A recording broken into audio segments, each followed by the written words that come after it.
Finally tonight, another of our stories on fragile states around the world. Tonight, Haiti. Special correspondent Kira Kay reports on the struggle to overcome decades of political turmoil and extreme poverty. In a small garment factory in Haiti's capital, Port-au-Prince, a class of new recruits is being taught how to lock stitch. American Wanda Bianchini is here to help tackle the learning curve. But what we have are a lot of students that have never worked at all, any place.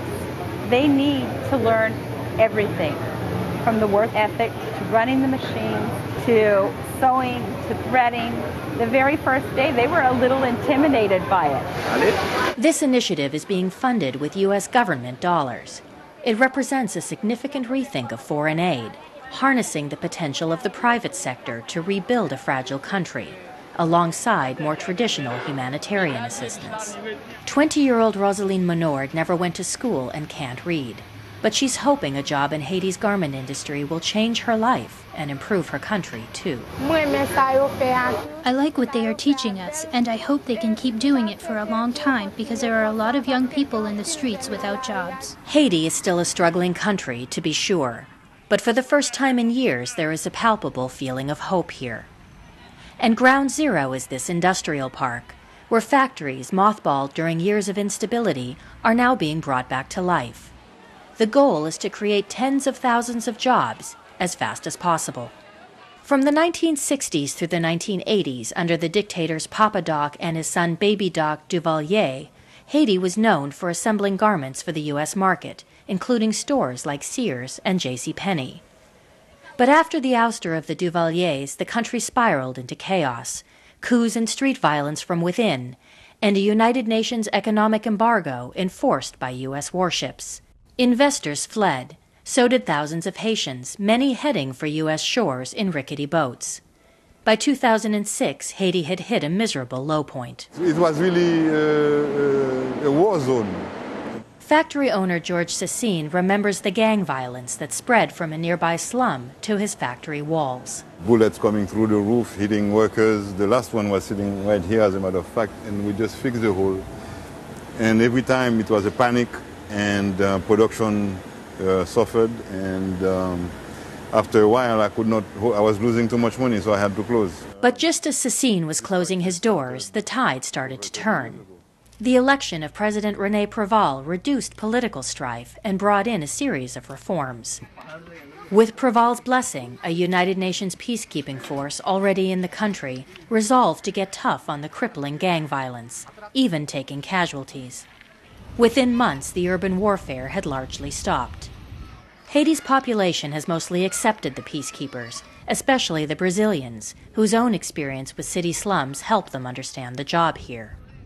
It's the poorest area of Port-au-Prince. They still patrol the slum of Cité Soleil, which just a few years ago was perhaps the most dangerous place in the Western Hemisphere. Outside what used to be a main gang headquarters, still pockmarked with bullet holes, Brazilian peacekeepers today serve more as crossing guards than warriors. Haiti is no longer the place where people are kidnapped by the score every month. It is no longer a place where armed people drive around in vehicles shooting up the town. U.S. Ambassador Kenneth Merton is back in Haiti for the third time in his diplomatic career. He says U.S. government policy in Haiti is now being reshaped to take advantage of this moment of stability. We need a partner here to work with, and that partner can't only be other NGOs. It needs to be the Haitian state. The task of rebuilding Haiti is undeniably huge. It is the poorest country in the Western Hemisphere. More than half its people live on just $1 a day. Public services like health care and a free education are almost non-existent. Somebody said that we would just want to get out of misery to get into poverty. And I believe that's a beautiful sentence for Haiti, because it's exactly what we are aiming for right now. Jean-Max Bellerive is Haiti's prime minister. We have a country where 70% of the people are not working. The capacity to increase your internal revenue is almost zero. I believe creating an environment to create jobs is my main concern as a prime minister today. Attracting new investors coming from Haiti or coming from abroad, but mainly creating jobs, creating a better environment for investment. From there, I believe you can tackle all the problems. And so, as part of its new initiative to partner with Haiti's government and spur the return of investors, The United States Congress last year passed what is called the Hope II Act. It allows garments assembled in Haiti to be sold duty-free in the U.S. And Haiti's investment push is getting some heavyweight help. Former President Bill Clinton was recently appointed the UN Special Envoy to Haiti. He's come to the country with scores of potential investors in tow. They looked at Haiti's garment industry and fledgling agriculture and tourism sites as well. We know that this is a great opportunity not only for investors to come and make a profit, but for the people of Haiti to have a more secure and more broadly shared, prosperous future. The whole of Haiti's budget would not have bought that kind of support as advertising, as exposure. President Clinton knocks on somebody's door and tells them, why don't you put 1% of your business in Haiti? That person is going to listen. Clinton's support and the HOPE legislation are keeping Haitian businessman George Sassine busy. Wait for me in Mr. Oscar's office. He's now the official local point person for this new investment, and his phones haven't stopped ringing, even during our interview. We have 5 different people who have 5 different potential industrial park sites. So I have to be like a dispatcher. Investors from Brazil, from Ireland, and from Korea coming one after the other. So it's been very hectic, believe me. But it's a good problem to have. But all this promise of Haiti's expanding garment industry, even if it lasts, isn't enough to pull this country entirely back from the brink. That's in large part because more than 60% of the population here lives in the countryside and risks being left out of Haiti's moment of hope as investment money gets funneled into the city.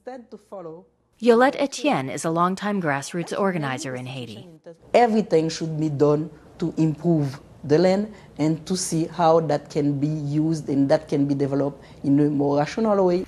Etienne says she wants to make sure the tougher but ultimately more promising area of agricultural development doesn't get sidelined in favor of quick-fix garment jobs. It could be important for the international community and the government to negotiate or to give more priority to more sustainable job creation. And even that urban factory work offers little more than a subsistence living. The minimum wage here was just raised to $3 a day. That's still less than half what similar jobs pay just across the border in the Dominican Republic. But it isn't stopping Haitians from lining up for interviews. Right now, the needs are so great here in terms of employment, any employment, really. I understand the needs that people see in terms of making sure that workers are treated fairly and are compensated fairly. Those are part of the provisions that are in the HOPE bill, where Haiti has agreed to allow representatives from foreign labor organizations into the factories to look to make an assessment of how these workers are being treated. Any development, be it urban or rural, will rely on continued stability. And there are worries. The United Nations peacekeeping force won't stay here forever, so it's focusing on rehabilitating and expanding Haiti's police force to one day, perhaps soon, take its place. It's a tall order to find, vet, and educate the 14,000 new officers needed. And there currently aren't enough weapons for them anyway. A recent training exercise focused on protecting the country's political leaders from potential attack.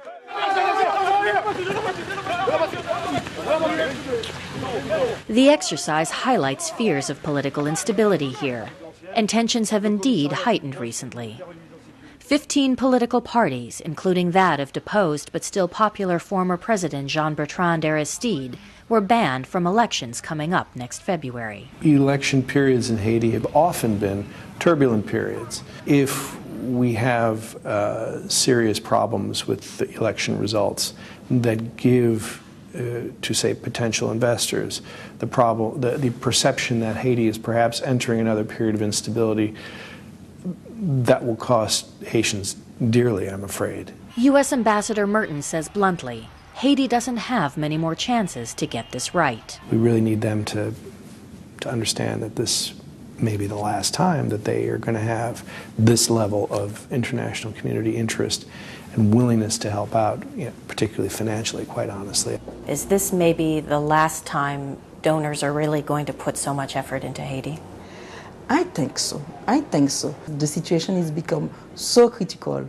Now something needs to be done. It's a race against time for Haiti to convince its people and the world that this moment of promise can be made permanent. Our Fragile State series is produced in partnership with the Bureau for International Reporting and the Pulitzer Center on Crisis Reporting.